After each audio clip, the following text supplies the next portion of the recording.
අයිබෝන් වාසනාවන්ත දිනක් වෙන එක ප්‍රාර්ථනා කරනවා ක්‍රිකට් වලට බෙහෙන් ආදරය කරන වල සිළුමු දෙනාට.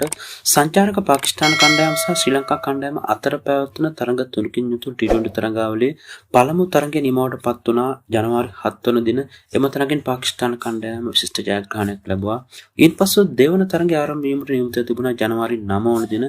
කෙසේ වෙතත් වර්ෂාව නිසා එම තරඟය සම්පූර්ණයෙන්ම අතහැර දැමීමට සිදු වුණා. ඒ අනුව අද දවසේදී තුන්වන තරඟය ආරම්භ වෙනවා රන්ගිරි දඹුල්ල අන්තර්ජාතික ක්‍රිකට් ක්‍රීඩාංගණයේදී රාත්‍රී 7ට පමණ. මෙම තරඟය සඳහා අද දවසේදී ශ්‍රී ලංකා කණ්ඩායමේ වෙනස්කම් දෙකක් සිදු වෙන බවට තමයි අපට වාර්තා වන්නේ.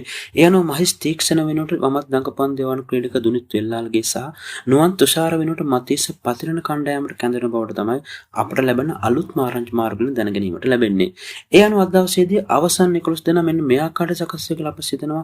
පැතුම් නිස්සංක කමිල් මිසාර කුසල් මෙන්ඩිස් චරිත අසලංක දසු චානක ජනිත ලියනගේ වනිදු හසරංග දුනිත් වෙල්ලාලගේ දුස්මන්ත චමීර සහ මතීස පතිරණන් ක්‍රීඩකින් බොහෝ දුරට අද දවසේදී අවසන් තරඟයට ක්‍රීඩා කිරීමට නියමිත බවට තමයි අපට වාර්තා වන්නේ. ඒ කෙසේ වෙතත් අපට තවත් ආරංචියක් ලැබුණා පළමු තරඟයට ක්‍රීඩා කළ 11 දෙනාම අද තරඟයට ක්‍රීඩා කළ හැකි බවටත් පොඩි ආරංචියක් තිබෙනවා. ඉතින් අපි බලමු අද තරඟයට ක්‍රීඩා කරන අවසන් 11 දෙනා කවුරුන් වෙයිද කියලා. ඒ වගේම අද දවසේදී රන්ගිරි දඹුල්ල ක්‍රීඩාංගණයේ ප්‍රදේශයට තිබෙන කාලගුණික තත්ත්වය අපි බැලුවා. ඉතින් අද දවසේදී තමත් හොඳ පැහැබර කාලගුණික තත්ත්වයක් තමයි තිබෙන්නේ. මෙහිදී අද දවසේදී හවස් යාමේ කිසිදු වර්ෂාපතනයක් බලාපොරොත්තු විය නොහැකි බවට තමයි අන්තර්ජාතික කාලගුණික අනාවැකිය අපට සඳහන් කරන්නේ. ඒ අනුව අද දවසේදී වර්ෂාපතනය දඹුල්ල ප්‍රදේශයට ඇතිවීම සම්භාවිතාවය 5% වශයෙන් තමයි සඳහන් කිරීමට පුළුවන් වන්නේ. සුළඟ වේගය පැයට කිලෝමීටර් 13ක් සහ වාතයේ ආර්ද්‍රතාවය 65% තමයි අද දවසේදී අන්තර්ජාතික කාලගුණික අනාවැකිය සඳහන් කරන්නේ.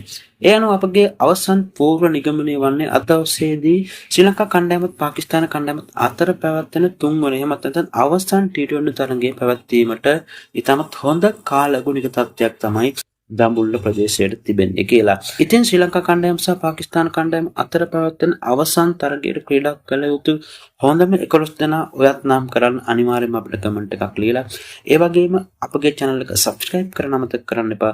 ගියලෙන්නම් ශ්‍රී ලංකා කණ්ඩායම සහ පාකිස්තාන කණ්ඩායම අතර පැවැත්වෙන තුන්වන T20 තරගයේ උණුසුම් විස්තර සමගින් යලිත් හමු වෙනකම් ඔයාලට සුවදායක දවසක්.